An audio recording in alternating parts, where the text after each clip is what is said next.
Hey, everybody. It is Sunday, January 18th, 2026, and this is another update on the Iran situation. Now, I know there hasn't been a lot in terms of headlines in the Western media about Iran in the last couple of days, and a lot of that has to do with the fact that there's such a firm media blackout. The internet connectivity has been reduced to like about 2% of what it normally is, and it's very hard to get information coming out of Iran. But that doesn't mean that this story is over. I know President Trump said the killing has stopped and therefore he's not going to attack, but that is really just a temporary stay. We're going to take a look at what information we do have coming out and talk about, a little bit about what this might mean going forward in terms of what to expect in the coming days. So first of all, take a look at this. Iran's Supreme Leader, this is from Fox News, Iran's Supreme Leader acknowledges thousands killed as Trump calls for new leadership.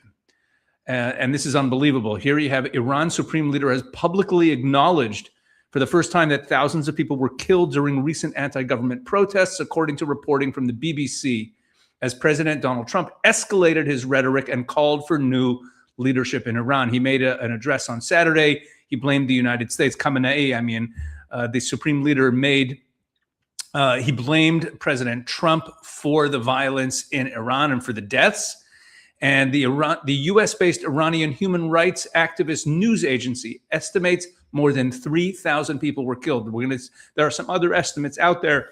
There are some other estimates out there that are even higher. And but this is an unbelievable massacre. Just think about what those numbers mean. In terms of just how big a massacre that is. According to the BBC, nationwide internet shutdowns have made independent verification difficult, as we mentioned before. Videos authenticated by BBC Persian and BBC Verify show Iranian security forces firing on demonstrators during the unrest. So Trump told Politico on Saturday, because he's seen a lot of these reports, that, quote, it is time to look for new leadership in Iran. And he also mentioned that he saw Supreme Leader Khamenei's posts on X, and Trump said, quote, what he is guilty of as the leader of a country is the complete destruction of the country and the use of violence at levels never seen before. So here's President Trump actually calling for regime change. And look at this X post here from Khamenei. He's really doubling down. The recent sedition was orchestrated by the U.S. The U.S. did the planning and took action. The U.S.'s goal is to devour Iran. So here's Khamenei blaming all of this on the United States. There are other reports coming out. There are doctors in Iran who told the Sunday Times, so this is the Sunday Times in England, reporting that it's well over 3,000, 16,500 dead is the estimate there. And what they're doing in terms of killing people is also, it's really shocking. Apparently, they've been pulling people out of the hospitals and killing them. So take a look at this. Here's a video from an Iranian American activist giving a report from what is going on in Iran. Let's take a look at what he has to say. You do not hate the Islamic regime, their leader Ali Khamenei, and Shia Islam enough. And let me tell you why. The Islamic regime massacred innocent civilians, innocent people who were protesting for the basic rights, who want regime change, right? They really thought they're going to kill this revolution by bringing in forces, militia forces from Iraq, Hashd al-Shabi and Kitab al-Hizbullah from Iraq, Zainabiyun from Pakistan, and Fatimiyun from Afghanistan. So Afghanistan, Pakistan, Iraq, if y'all going to remember this, one on y'all. And they allowed them to kill Iranians. Treason. If you have to go bring in a foreign force to kill your own civilians, you do not belong there. You do not deserve the power and all the resources that you're controlling. And the international community got to come in and take over and destroy this evil Islamic regime enough. And the craziest part, not only they shot the people in the streets and they killed them, someone's father, someone's daughter, someone's child.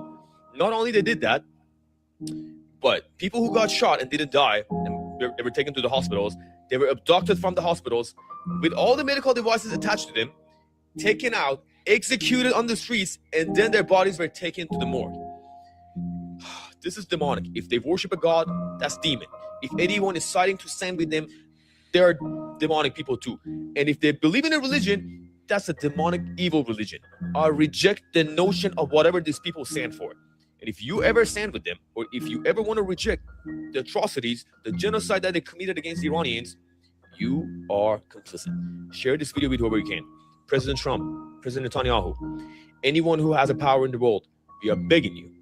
I don't like begging people, but we are begging you to help Iranians. We do need military intervention right now. Unarmed, innocent Iranians cannot take on a fully armed militia coming from a different country and IRGC inside the country killing their own civilians. This is insanity. This is demonic. We need your help right now. Regime change for Iran. President Trump, please drop those bombs. Wow, so that's pretty intense. You see here look at that report that they've been taking people out of the hospitals who were already injured and then executing them. And this is not the first time I've heard that report. There's been reports of that repeatedly over the last week. It's been an all-out massacre by the regime against the protesters. That doesn't mean the regime is getting its arms around this. The regime is collapsing. Here's a report from Hillel Neuer. Breaking: senior Iranian diplomat at the UN European headquarters has defected and requested asylum in Switzerland, reports Iran International. Alireza Jairani Hokmabad has the rank of minister at the Iranian UN mission in Geneva.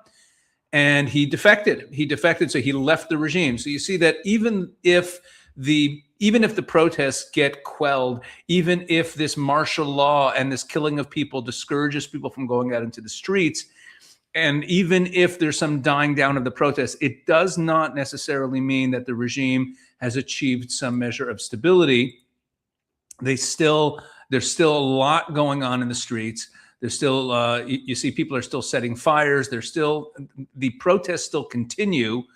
But more importantly, the regime is weaker than it's ever been, even without U.S. airstrikes, even without attacks.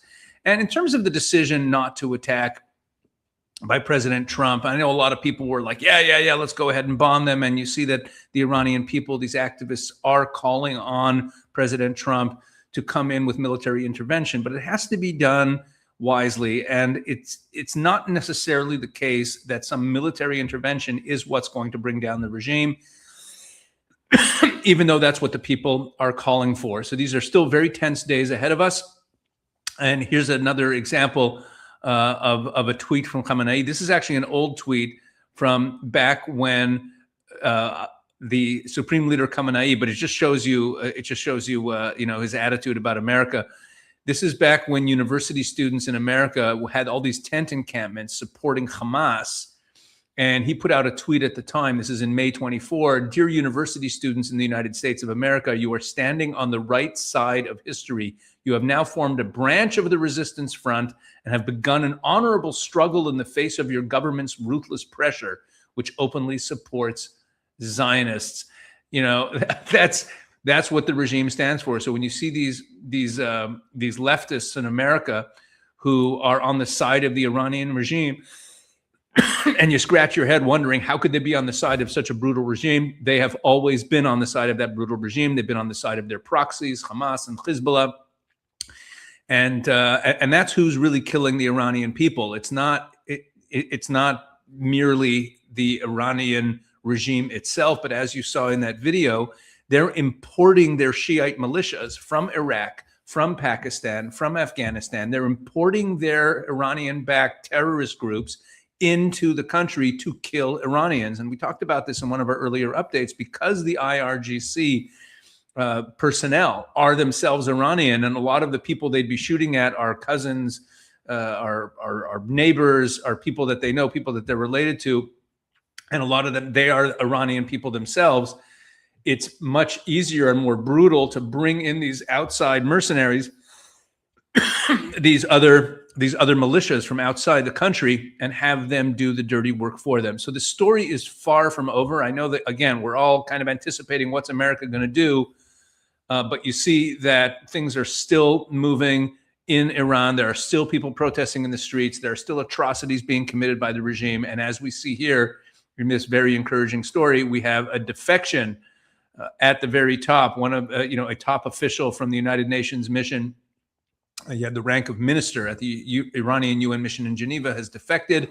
Hopefully we'll see more of that. but this is a real sign of more and more cracks in the regime. And we can only continue to pray that the regime eventually falls from within. But it seems more and more that without outside intervention, without outside military intervention, the protesters are really outgunned and overmatched by the regime. And that could mean more atrocities to come. So we're going to continue to bring you updates.